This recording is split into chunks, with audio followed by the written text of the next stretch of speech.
Sziasztok, Spiri Mami vagyok. Ma is néhány fűszer és gyógynövényről szeretnék mesélni nektek.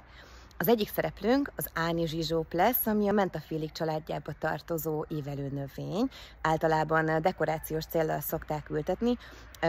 Nagyszerű mélegelő, hogyha jobban megnézitek, tele van dongókkal és méhecskékkel, ami hatalmas segítség nekem itt a kertben.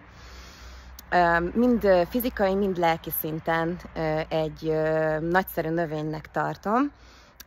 Fizikai szinten egy metil-eugenol tartalmú kémiai anyagokban gazdag gyógynövény, ami egy erős nyugtató hatással bír. Régen az indiánok füstölő tálkában füstölték a levelét depresszió előzésére.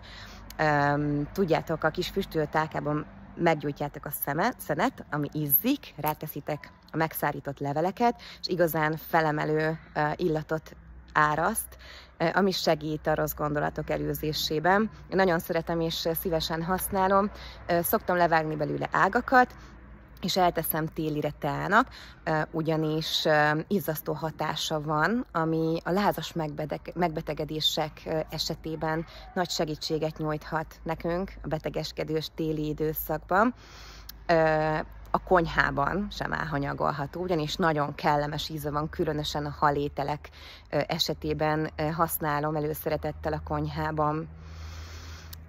A másik növény, amit szeretnék nektek megmutatni, ezt különösen a hölgyek figyelmébe ajánlanám, az az olasz szalmagyopár. Még van belőle egy picike kis virág, amit a kozmetikai ipar előszeretettel használ, ugyanis erőteljesebb gyógyító, gyulladáscsökkentő és bőrfiatalító hatása van. Én tintúrát készítek egyébként a virágokból, amit a szokásos napi krémet becsepegtetve, hogyha az arcodra kened, akkor nagyon sokat tehet a bőröd fiatalságának megőrzéséért. A levelei a légúti megbetegedések kapcsán nyújthatnak egy segítő jobbot, ugyanis az asztmás és hörghurutos tünetek kezelésében jó választás. Lélektani hatása sem elhanyagolható, ugyanis ez egy nagyon erős kedélyjavító készítmény, úgyhogy ajánlom szeretettel, hogy ültessetek és használjátok ezeket a nagyszerű gyógynövényeket. Ha tetszenek a tartalmak, akkor kövessetek be a Facebookon, a Spiri Mami oldalon.